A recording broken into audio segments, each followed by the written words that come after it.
To make it in country music, you've got to step across the stage of Billy Bob's.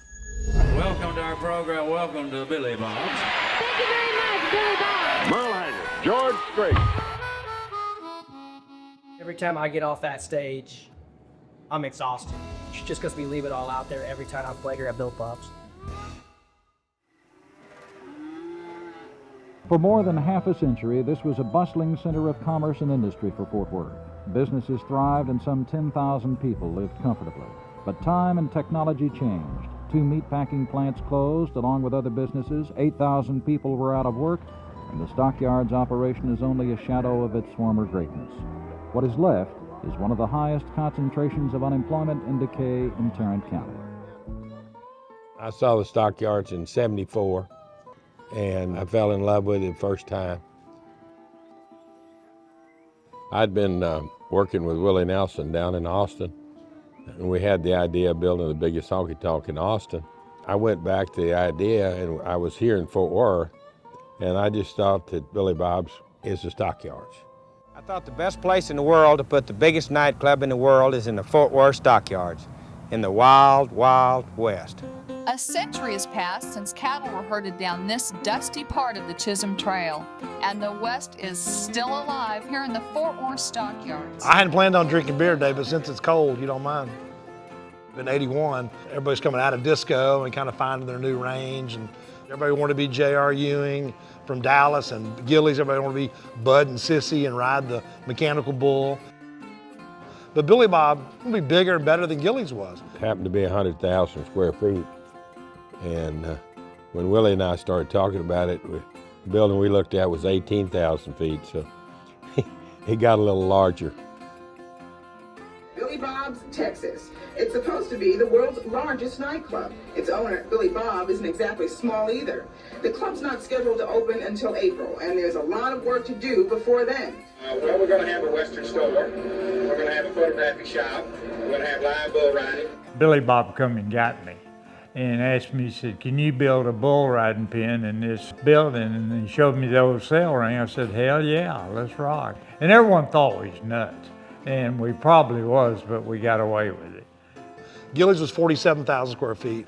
We're 128,000 square feet. Gillies had a mechanical bull. We've got real bulls, live bulls. I think it's going to be hip, this whole area in here, a whole lot. I think it's going to be a great help to this north side here and to this stockyard.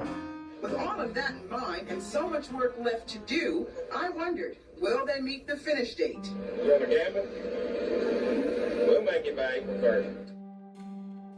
You know, always when you're opening something, you never know with how successful something's going to be or not. You have your ideas and your beliefs. I asked Billy Bob how much it's costing him to build this nightclub. He says he doesn't know. He says if he stopped to figure out the cost, he probably wouldn't build it at all.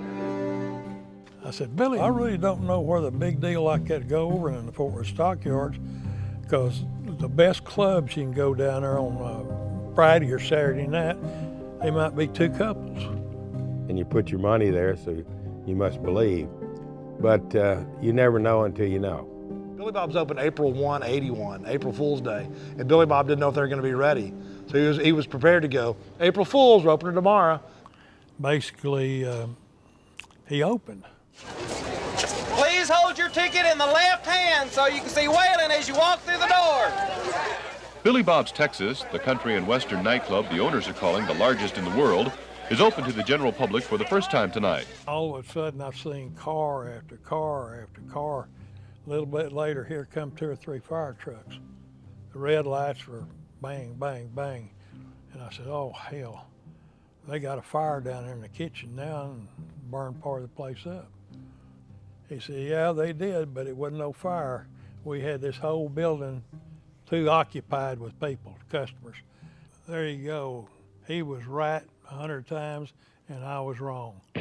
Again, the club and its featured act, which is Waylon Jennings tonight, are drawing lines of people and automobiles. At the present time, there should be space for 2,500 more cars.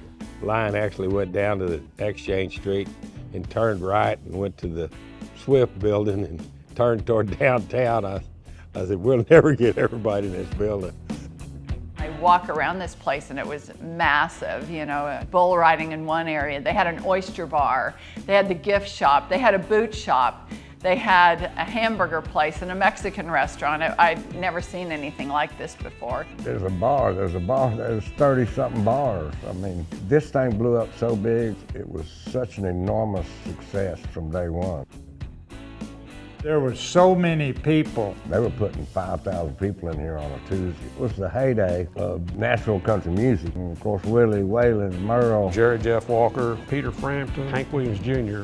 So we wanted to bring all the country music to one place and then add rhythm and blues and rock and roll and Hispanic and some of the other genres that we got into, that you could have entertainment 7 days a week. The stories of careers that were built on that stage are endless. I mean, some of the first pictures of Reba, she just got on a pair of denim jeans and singing on the Honky Tonk stage, and George Strait arriving in a pickup truck and being a house band. The young man who has been nominated this year for the top new male vocalist is back to show us why. Please welcome George Strait.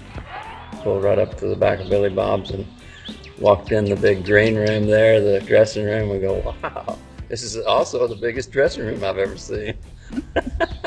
Not only is it the biggest honky tonk, it's the biggest dressing room. I always remember how big it was being backstage. I love Cowtown because I'm from Oklahoma City and we got the Stockyards right there. And it was always a bigger version of what I had at home. And it was like the version of what you want to be. I love Fort Worth. When I play Fort Worth, there's not a better play in the Dallas Metro to me today. I love the night that I rode in on a horse. Remember that, Billy? Went right down through the crowd, right up to the stage and got off and played, and that was good. One of my favorite memories is Ringo Starr walking in backstage at Billy Bob's, but what he loved about Billy Bob's especially is the bull riding arena. And of course, in his English accent, he goes, "I told me mates that you've got real bulls in here." And he took them up to the bull riding.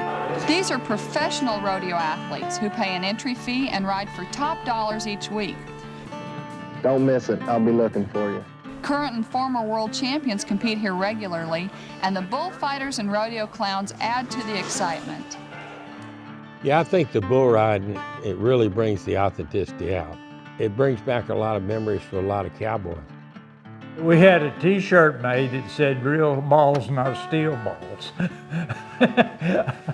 I knew it would sell to everybody outside of Texas.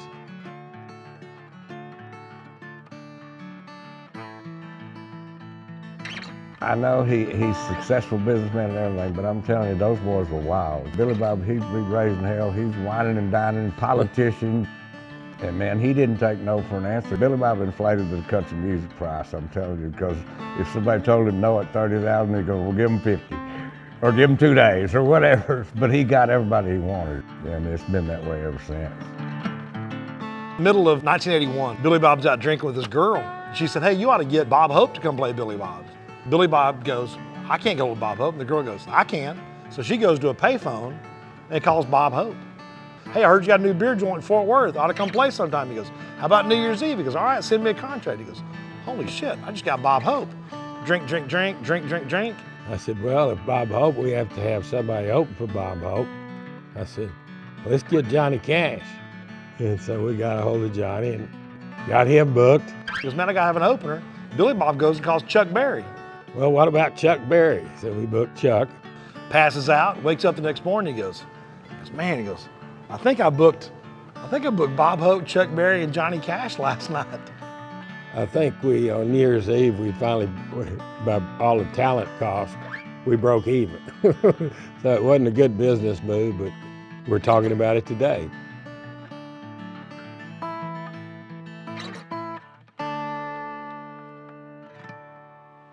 There's no saying a good buy is a good sale in entertainment. And they didn't make a lot of good buys in the beginning. Well, in 81, Billy Bob's was running, doing its thing. Well, then in 87, 88, oil, gas, cattle, real estate went in the tank, and Billy Bob kept expanding his vision of what he wanted to do, and it just didn't work. So Billy Bob's went out of business. And then Holt Hickman, a businessman that owned a lot of property in the stockyards, said, look, Billy Bob's is the heartbeat of the stockyards. If Billy Bob's fails, the rest of my business will fail. He said, I'll lose money with Billy Bob's in order to keep the heartbeat alive. We've always had good people, and good people is what made Billy Bob. Billy and Marty really carried the tradition. They kept Billy Bob's true to life. Mr. Hickman says, Billy, do you know anybody that can run Billy Bob's? I said, yeah, you're looking at it. And so I walked in the door, walked straight back to the office and fired the advertising agency. Picked up the phone and called that blonde, Pam, and I said, Pam, you gotta come down here and do the marketing. I'm George Strait, along with Pam Minnick in the world-famous Astrodome. It's been great to be here at Houston as the First Lady Rodeo announcer. It didn't come with a set of instructions, and he also said we have no money. And so we just had to do a better job with cleanliness, friendliness, safety, consistency, and to give people the feeling that it was better to see that show at Billy Bob's. Gallagher, who runs the backstage area, they feel like it's home. That entertainer comes to here and he knows who's here, he knows he's safe, knows he's secure. So those are great things for the artist, to know that. Over the years, you spend more time here than you do with your family. It's just like a big old family with one thing in mind, and that is to entertain those people that come and visit. And Marty Travis has kind of added to that to make it a museum. And that's what I like best. It's almost like walking into a museum. My dad had the Merle Haggard live album from Billy Bob's, and so that was just kind of like always in my head. It's like, wow, I'm getting to play a stage that Merle played, which was just incredible. And the first thing that you see walking through the green room is just all of the names and the bricks of the artists that have played here. And it's anybody who is anybody has played here. And man, just to be a small piece of it, it's just so awesome. We went to Vegas one time and we saw Garth at his Vegas show, and he and Tricia had not been married very long. And when we walked in backstage to visit with him, he turned to Tricia and he said, remember I told you there was one guy in the business that you could go to do business with without a contract, with just a handshake? He said, this is the guy. And so to have that integrity and to have that honesty with the artist, I think is what develops friendships, but also trust. Cowboy, the Stockyards isn't just a memory. No, it's not, Billy. It's still here and it's still alive. You see a piece of Texas. We're just caretakers of this property out here. It's really Texas's land. It was really Texas, and it's really what you want to see in Texas. It's real balls, not steel balls.